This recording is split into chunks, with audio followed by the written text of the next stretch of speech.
Oh, well, actually, I was able to go in. I was already in there, but I took a picture of the line for the NRA ILA, the leadership forum that was in Louisville. That was very interesting. The line, I mean, how the many line was, people? I would say they filled up 2/3 of Freedom Hall. That's good. I think they would have filled it up all the way. I think some people were just couldn't wait any longer.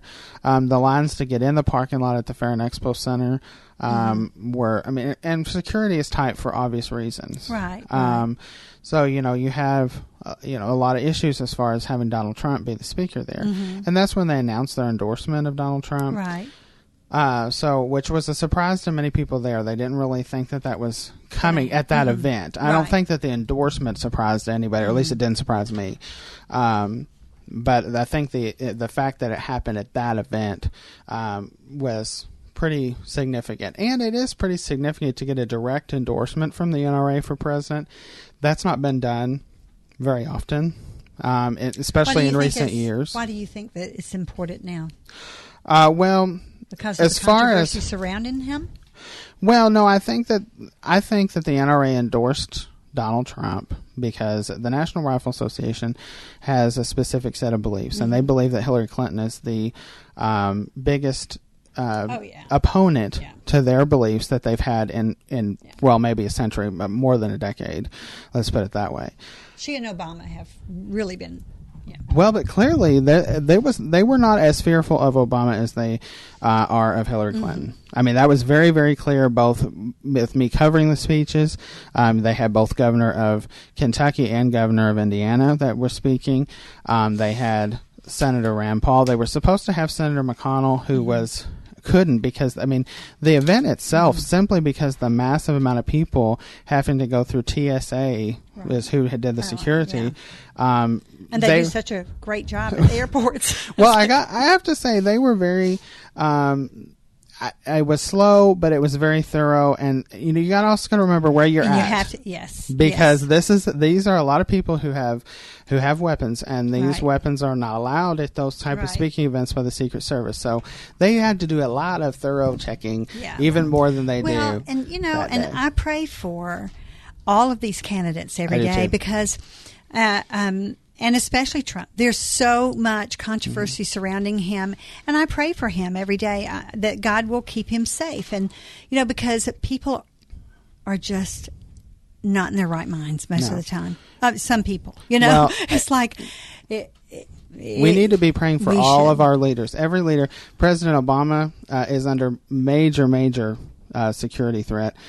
All of our candidates, Hillary Clinton and Donald Trump, are probably the most threatened people in the world right now. I know, to be honest. I know, I'm sure. And it's very dangerous for them. And of course, in the world post Gabby Giffords shooting, every member of Congress, every senator, every governor is now in danger. And it has to be. We should be praying for them every day because we live in a very dangerous world to be Americans. And to stand for freedom and to be a part of our democracy. And so we need to be praying for them every single day. As I say, we pray for our leaders and the way they act, but also for their personal safety. Were you impressed with how the events went at the NRA? I was impressed with the way that they handled all the things. I went and talked to some people who were in the exhibit hall. The exhibit hall was very nice. Full disclosure, I've been a member of the NRA since I was a child, basically. So I've been a member of the NRA my whole life. And I've been a very big advocate of the Second Amendment. Used to, that wasn't a partisan issue. It's become more partisan. And I will say I've been to 8 NRA conventions and 8 NRA ILA forums, and this is the first year we didn't have a Democrat speaker. This was the first year we didn't have a Democrat speaker. And I was very disappointed because I thought Senator Donnelly from Indiana might join us. Because he's been a long supporter of that.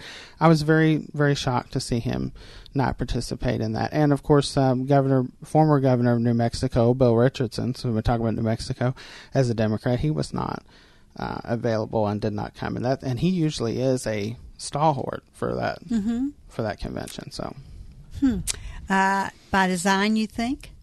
I think, well, number one, I think he's being vetted to be one of Hillary Clinton's VPs, so I think that's one of the reasons why he didn't come. Senator Jim Webb of Virginia, though, I don't understand. I don't know why he wasn't there. I think that would have been a good venue for him. Yeah, I think it would have been a good venue for him. All right, well, we're going to go to a break. Again, guys, 571-2428. If you have a question for Garrett, if you want to comment about some of the things we're talking about, maybe something else we haven't discussed, this is your election. We should be asking questions. We should be voicing our opinions. And you have a forum right here on Just Ask Joyce to do so. We're going to go for a short break, and we'll be back with more. So don't you dare go away. We're going to have a strawberry while we're on break. WFIA, The Spirit. It's like the rebirth the world feels during spring.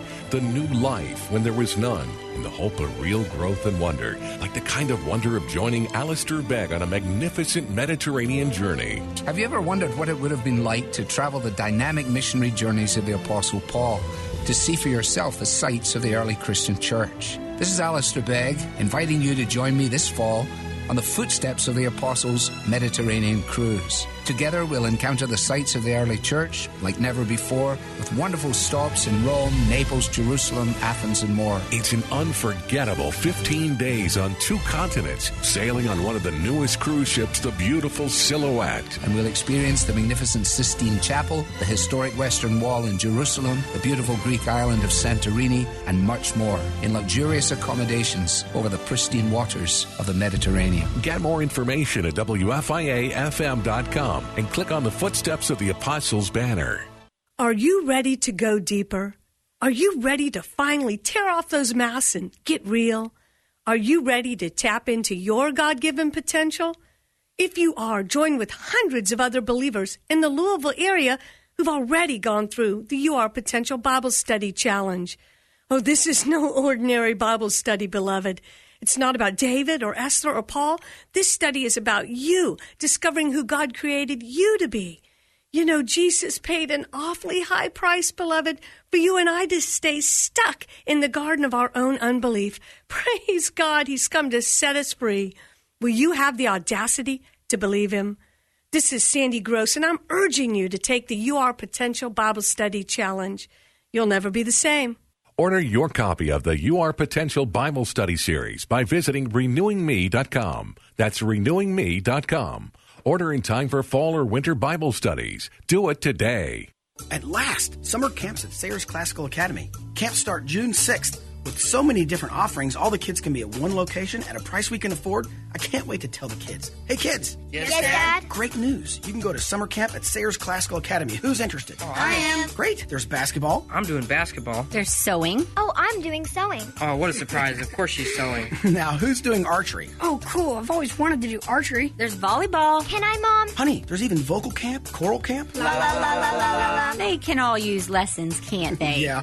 There's soccer camp, too, and even painting classes. And drama camp and theater camp. Chess camp, golf camp. Hey, honey, are parents allowed to attend? Okay, sewing, volleyball, and soccer for me. Basketball, drama, and chess. That's what I'm going to do. I'm doing archery, golf, and painting. Sayers Summer Camps, starting June 6th, ending July 30th. You'll have a hard time choosing. Find out more at SayersClassicalAcademy.org. That's SayersClassicalAcademy.org. You're listening to Just Ask Joyce on WFIA, The Spirit. The Selection 2016 on Just Ask Joyce today. We invite your calls, 571-2428. And Garrett, there's been some talk about recanvassing. Why they feel like this needs to be done? Well, number one, the gap has not closed. Mm-hmm. Even as more votes have been counted, more votes that have come in, overseas votes that have come in, which, in fact, since we're talking about Memorial Day, I have to talk about one of my pet peeves. I think that military votes should be counted first. Unfortunately, military votes are counted last. Yes. And remember the year it didn't get counted at all? Some years it does not get counted at all. is a It's one pet of the peeve of Obama mine. years, yes. Yeah. I did not like that at all. It is a pet peeve of mine. I mean, a lot of military vote comes in on time, but there is a good amount that does not, or comes in the very day of, and is not processed until the day after Election Day. Well, they do come from afar. Well, and here's the thing, Most though. of them. But here's the thing, though. I got to be honest. If Floyd County can create a system where I can go anywhere in Floyd County, Indiana, and vote, and have my vote count that day, then there has to be a way for the military vote to be counted that day. That's why we have these election boards. That's why we have a federal election commission. Mm-hmm. Figure this out, guys. Let's get this right. We live in a new age of technology. We live in a new age of security and cyber abilities. Fix this. Let them vote the day of. And you know, a lot of people talk about having elections being making it easier to vote. I don't mind making it easier to vote. I think we should still be secure. I think we should still show our IDs at the polls and places that don't. I think they should be showing an ID. I don't think there's a problem with that. But we can make it work to where military and other senior citizens and those who are homebound make it as easy as possible and as secure as possible to vote. It's just, you know, it's not as complicated as we make it out to be. Oh, no. And I'm sorry. I believe that some of that is by design. Oh, and, yeah. You know, there's always an ulterior motive behind some of this. Anytime you take control away from a central person, it's always going to be a fight. And that's what that is. That's about having the power go away from centralized voting into something